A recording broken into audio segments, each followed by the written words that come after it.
Ya, terima kasih Anda masih bergabung sama kami, Pemirsa, dan kini kita masuki segmen Create Up, sudah kembali bergabung rekan Rosalinsyu. Ya, dan pemirsa untuk membahas tema dari Create Up yang menarik kali ini mengenai amankan data konsumen di berbagai platform bisnis ala startup, sudah tersambung melalui line Zoom bersama dengan Sati Raswanto, co-founder and president of Vida. Baik, halo pagi Bu Sati. Pagi, selamat pagi. Apa kabar, Mbak Sati? Baik, sehat, apa Baik. kabar semuanya? Oke, kabar baik. Terima kasih sudah bergabung sama kami, Mbak Sati. Ini kalau bicara mengenai pentingnya pengamanan data konsumen pada platform komersil lah ya, ataupun platform bisnis begitu, khususnya ini terkait dengan deepfake ataupun mungkin penipuan yang mencuri data kita gitu. Karena AI sekarang kan kemudian juga pertumbuhannya semakin terasa begitu, bahwa ini kemudian bisa dimanfaatkan dan menjadi satu hal yang positif, iya, tapi ini juga digunakan sebagai hal yang negatif juga gitu untuk orang-orang yang memiliki niat yang jahat gitu. Nah, seberapa penting sih untuk melakukan perlindungan terhadap data-data kita? Iya, makasih kesempatannya pagi ini. Jadi memang betul bahwa urgensi untuk melindungi data kita terutama di ranah digital gitu ya, di ranah cyber itu sudah sangat penting gitu. Di salah satu acara kebetulan Vida kemarin lagi launching acara, salah satu pembicaranya bilang bahwa yang namanya cyber security issues itu is the problem of yesterday, udah bukan the problem of today lagi gitu. Nah, problem utamanya apa sih gitu ya? Yang namanya trust itu kan memang sangat fundamental terhadap kehidupan kita sehari-hari. Di ranah digital itu sama gitu ya. Setiap ada kebocoran data itu menurunkan rasa percaya terhadap apa yang kita gunakan dan hasilnya kita menjadi tidak mau menggunakan layanan itu lagi. Jadi pada saat dunia digital itu sudah tidak bisa dihindari dan kita tidak percaya, bagaimana kita bisa menggunakan sesuatu yang kita tidak percaya gitu. Jadi memang memang sudah sangat urgent gitu untuk kita melakukan sesuatu untuk melindungi data kita bersama-sama di dunia digital. Baik, Okay. sejauh ini ancaman dari deepfake maupun ancaman lainnya di cyber security begitu ya, menyerang sejauh apa sih Mbak ke klien-klien corporate begitu?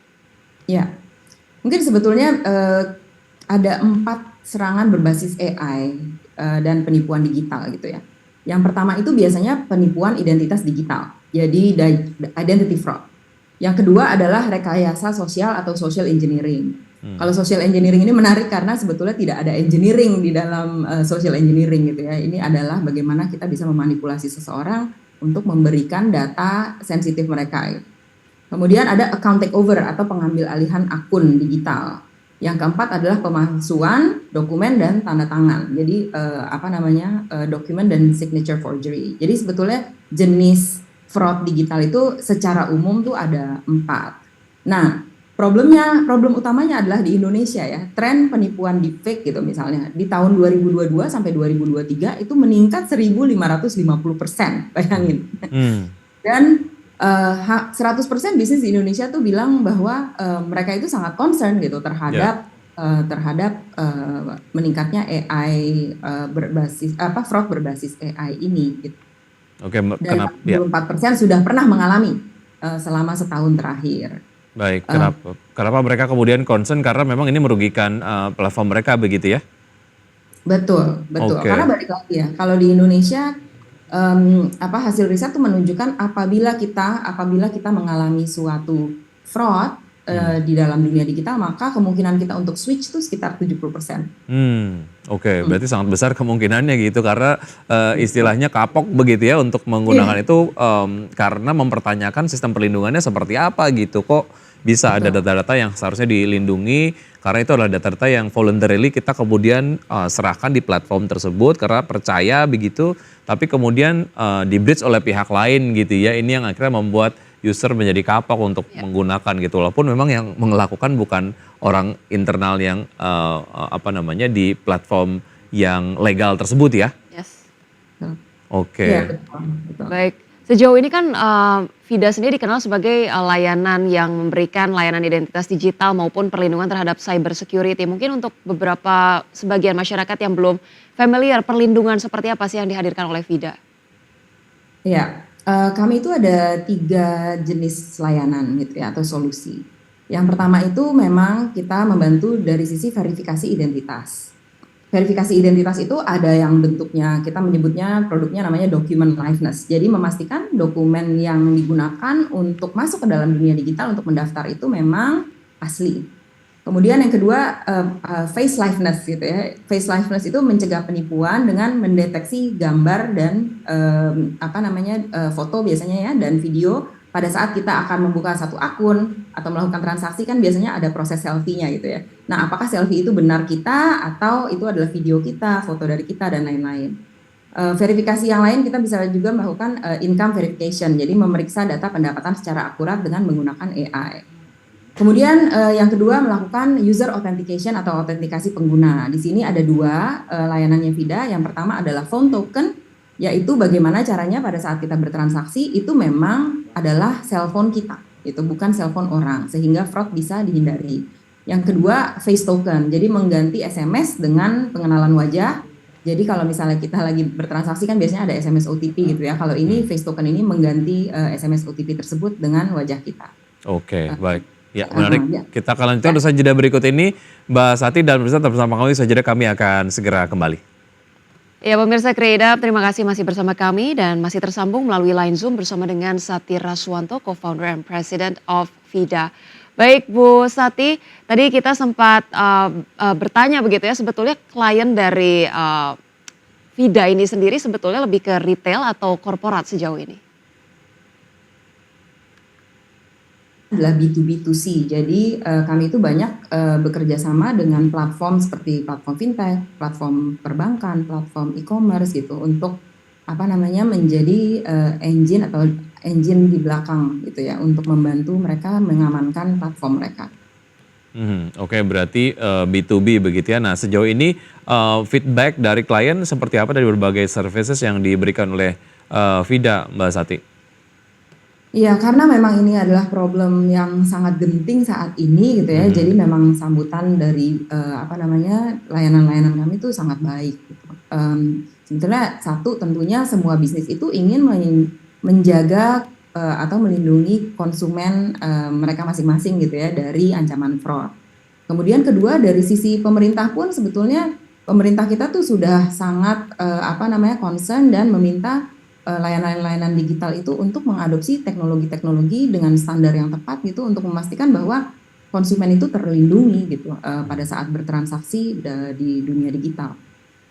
Baik, sejauh ini ada garansi perlindungan nggak sih Mbak yang diberikan kepada klien begitu ketika kemudian mereka ada kekhawatiran begitu ada fraud walaupun sudah berkolaborasi dengan perusahaan layanan digital seperti ini? Atau sertifikasinya lah ya terkait dengan layanan pengamanannya.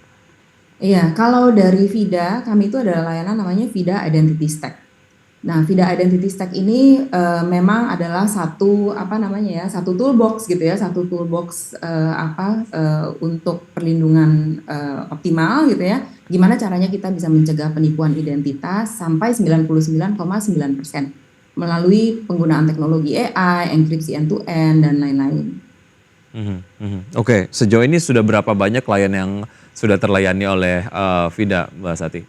Ya, saat ini kalau dari sisi user yang menggunakan kami memang sudah puluhan juta karena berbagai layanan bisnis gitu ya yang menggunakan Vida itu rata-rata memang platform yang sangat besar-besar gitu. Misalnya dari fintech, dari perbankan baik digital maupun konvensional, layanan-layanan kesehatan yang digital, e-commerce dan lain-lain gitu. Jadi platform-platform yang menggunakan Vida itu memang rata-rata platform yang jumlah usernya jutaan sehingga memang saat ini yang menggunakan Vida itu udah jutaan juga. Oke, baik. Bicara mengenai profitabilitas dari perusahaan sendiri, Vida sebagai entitas bisnis, apakah sejauh ini sudah profit ataupun ada target soal profitabilitas, Mbak Sati?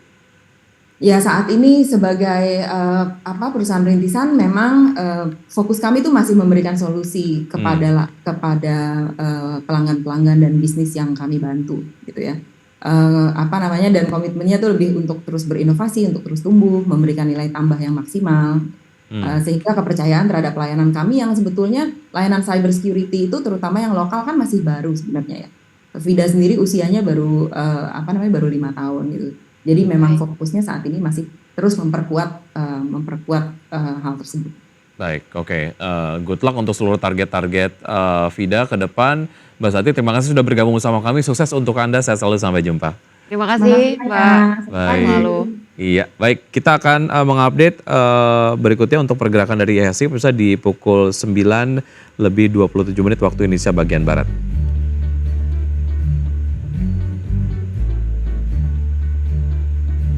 Oke, IHSG sejauh ini bergerak melemah ya dengan pelemahan 1,82%, melemah signifikan dari level penutupan perdagangan kemarin berada di level 7.900-an, sekarang berada di level 7.761. Top gainers ada E-Software, kemudian juga DMR, LSIP, AMRT, DSNG, PTMP, TAPG, AA5, MAPI dan juga Depo. Ya, sementara itu top losers datang dari BRPT, Cuan PTRO, Pani, Brand, TPIA, ASII, Pegas, PSAB dan juga Toba.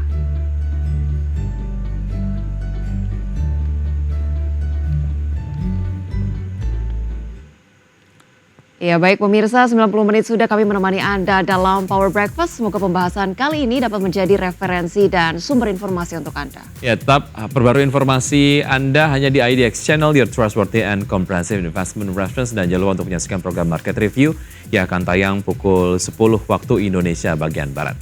Ya, karena urusan masa depan harus yang terdepan. Aku investor saham, saya Rosalincio dan rekan saya. Wiki Adrian, sampai jumpa. Sampai jumpa.